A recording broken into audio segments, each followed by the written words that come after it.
रामकृष्ण हरी माऊली. जय जय रामकृष्ण हरी माऊली. आज संत तुकाराम महाराजांचा एक अभंग आपण पाहूया. अभंग असा आहे पहा. नाही काष्टाचा गुमान गोवी भ्रमरा सुमन, प्रेम प्रीतीचे बांधले तेज सुटे काही केले, पदरी घाली पिळा बाप निर्बळसाठी बाळा, तुका भले भावे भेले देव आकारावे, तुका भले भावे भले देवे आकारावे. असा हा संत तुकाराम महाराजांचा अतिशय सुंदर असा अभंग आहे. आणि यामध्ये महाराजांनी प्रेमाची ताकद काय असते ते सांगितलेलं आहे. पहिल्या चरणामध्ये महाराज म्हणतात, नाही काष्टाचा गुमान गोवी भ्रमरा सुमन. भ्रमर भृंगा जो लाकडामध्ये राहतो, कठीण असं लाकूड सहज पोखरतो. ते कठीण लाकडाला सहजपणे छिद्र पाडणारा, सहज पोखरणारा हा जो भृंगा आहे, हा जर समजा कमळाच्या फुलामध्ये गेला, त्यातला मकरंद खाण्यासाठी त्याच्या सौंदर्याला आकर्षित होऊन, त्याच्या रंगामुळे आकर्षित होऊन कमळाच्या फुलामध्ये प्रवेश करतो. आणि प्रवेश केल्यानंतर तो त्या फुलाच्या गंधामुळे त्यामध्ये गुंतून पडतो. त्या फुलाचं आकर्षण त्याला वाटते. तो प्रेमबंधानं एक प्रकारे या फुलाशी बांधला जातो. आणि त्यामुळे जर समजा रात्र झाली, सूर्य मावळला, तर कमळाच्या फुलाच्या पाकळ्या मिटतात. आणि या पाकळ्या मिटल्यामुळे मग भृंग्याला बाहेर येता येत नाही, तो बाहेर येऊ शकत नाही. आता मला सांगा, जो लाकडाला भेदू शकतो, जो लाकडाची तमा बाळगत नाही, तो नाजूक अशा कमळाच्या फुलाच्या ज्या पाकळ्या आहेत त्या पाकळ्या भेदू शकणार नाही का? नक्कीच तो बाहेर येऊ शकतो, ते फूल भेदून, त्या पाकळ्या कुरतडून. परंतु भृंगा तसं करत नाही. तो फुलामध्ये गुंतून राहतो, कारण तो बांधला गेलेला आहे. कशामुळे? प्रेमाने बांधला गेलेला आहे, प्रेमाने. म्हणजे तो जाऊ शकत असला तरी तो जात नाही, तेथेच गुंतून पडतो, तेथेच गुंतवतो. कारण तिथे वेगळी पोझिशन निर्माण होते. प्रेमबंध त्या सुगंधामुळे, भृंगा आणि त्या सुमनामध्ये, त्या कमळाच्या फुलामध्ये एक बंध निर्माण होतो. आणि त्यामुळे फुलाला तो इजा पोचवत नाही. रात्रभर त्यामध्ये अडकून राहतो, बाहेर येत नाही बावली. दुसऱ्या चरणामध्ये महाराज म्हणतात, प्रेम प्रीतीचे बांधले तेज सुटे काही केले. प्रेम जे आहे हे प्रेम प्रीतीनं बांधले जाते. या ठिकाणी हा जो भृंगा आहे तो प्रेमानं बांधला गेला, प्रीतीनं बांधला गेलेला आहे. तसं त्याच्यामध्ये बळ आहे, तो सहज जाऊ शकतो. आणि प्रीतीनं जर बांधलं गेलेलं असेल, प्रेमानं जर बांधलं गेलं असेल, तर काही केलं तरी तो बंध तुटत नाही. बंध माहिती आहे तुम्हाला? प्रेमानं दिलेला बंध, प्रेमानं बांधलेला हा काही केल्यानं तुटू शकत नाही. दोन मित्र असतील आणि त्यांच्यामध्ये जर चांगलं पटत असेल, तर कोणा कितीही काही सांगण्याचा प्रयत्न केला तरी थोडेफार गैरसमज होतीलही.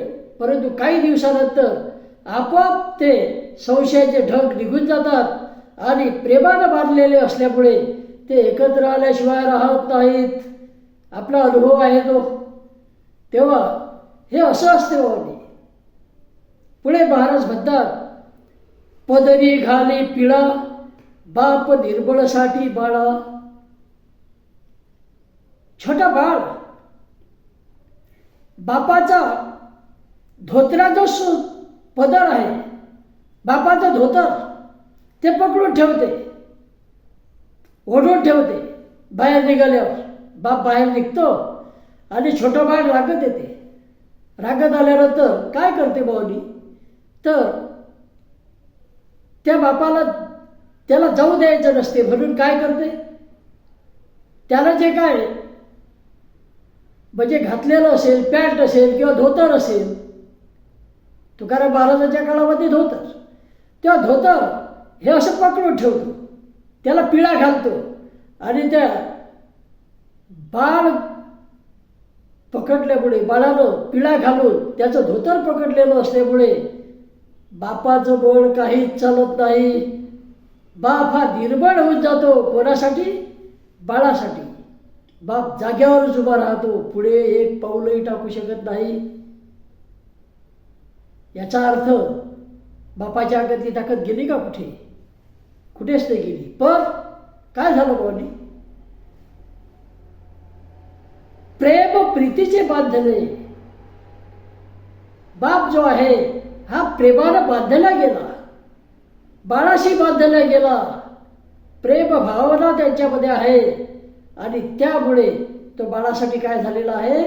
निर्बळ झालेला आहे. बाळानं त्याला पकडून ठेवलं आणि असं पकडून ठेवलं की एवढा बलाढ्य असूनही बापाला एक पाय पुढे टाकता येत नाही, एक पाऊल सुद्धा तो पुढे टाकू शकत नाही. पकडणारा कोण? छोटा बालक, छोटं बाळ त्याचं. ही असते प्रेमाची ताकद. आणि हेच तुकाराम महाराज या ठिकाणी सांगतात. पुढे महाराज म्हणतात, तुका भले भावे भेदे देवे आकारावे. तुकाराम महाराज म्हणतात भाव. आता भाव म्हटलं की आपल्याला आठवते बाजार भाव, त्याच्या पुढे गेलं तर हमी भाव. कारण सतत भाव वाढले, भाव कमी झाले हे आपल्या कानावर असते. आणि म्हणून या ठिकाणी भाव म्हणजे काय तर आपल्याला आठवते तो भाव नाही, बाजार भाव नाही ना, हमी भाव पण नाही किंवा भावातला चढ उतारही नाही. तर भाव म्हणजे आध्यात्मिकदृष्ट्या महत्त्वाची अशी संज्ञा आहे. ईश्वराला जाणून घेण्याची जीवाची असलेली तीव्र भावना, प्रेम, तळमळ, त्याला म्हणतात भाव.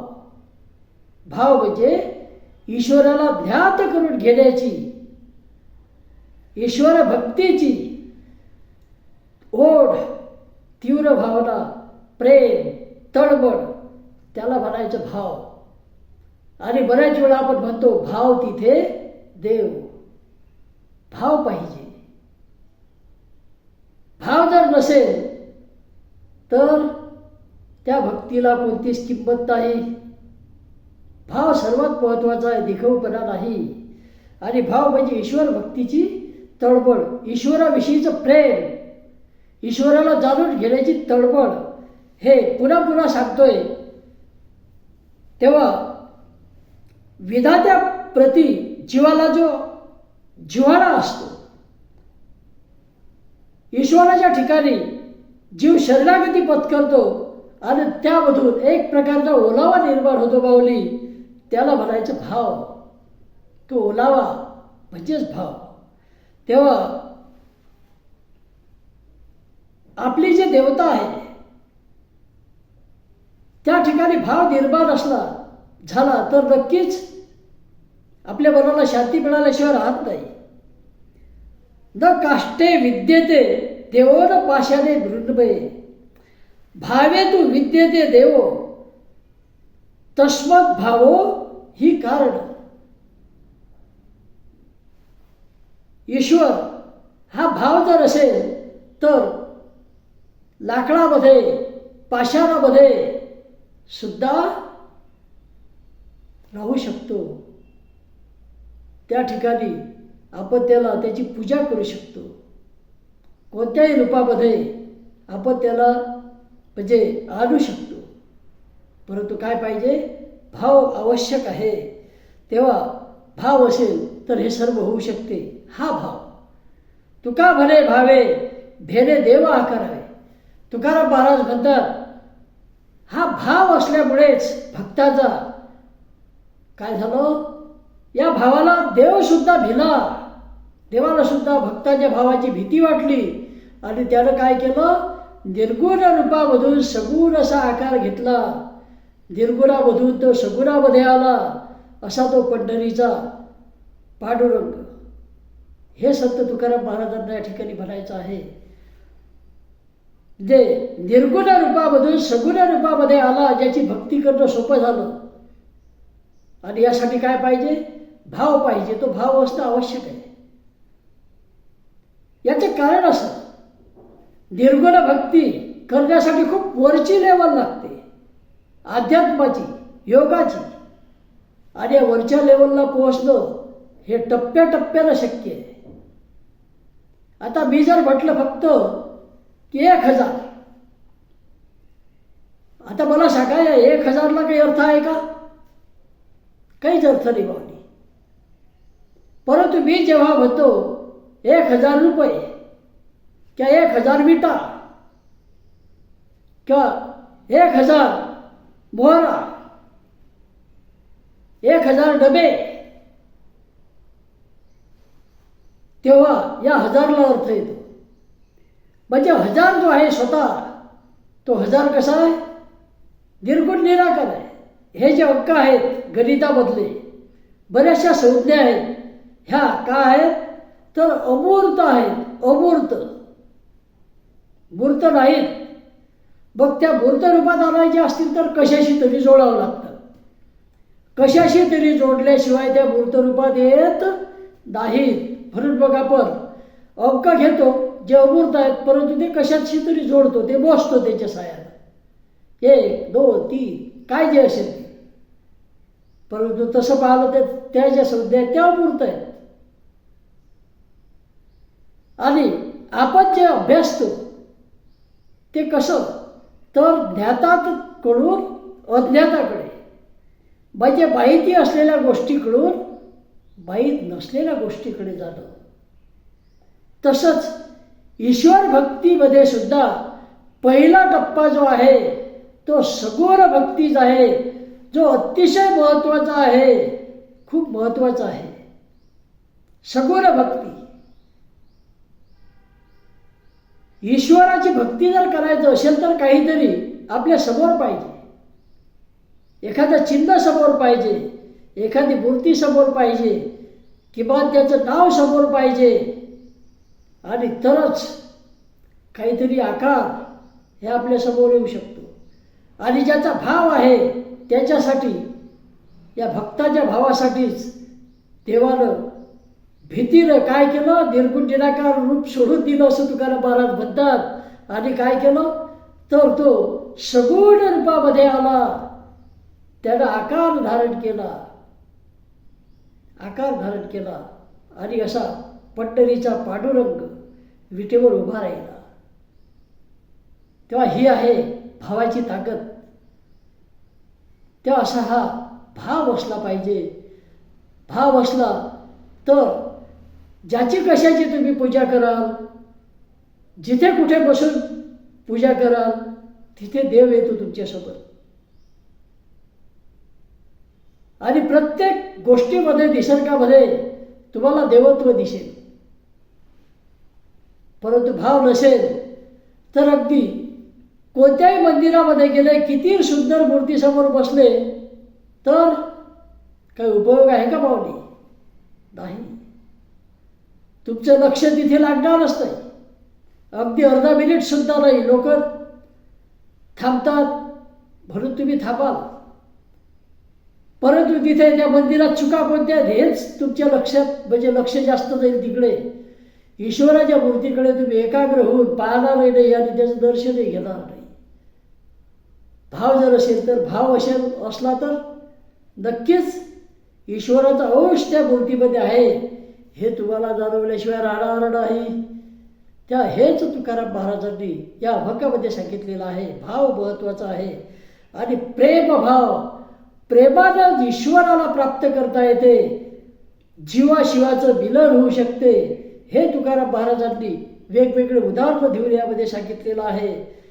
जसं भृंगा, ज्याला लाकडाचं सुद्धा गुमान नाही, काष्टाचं गुमान नाही, तो नाजूक अशा फुलामध्ये प्रेमानं बांधला जातो.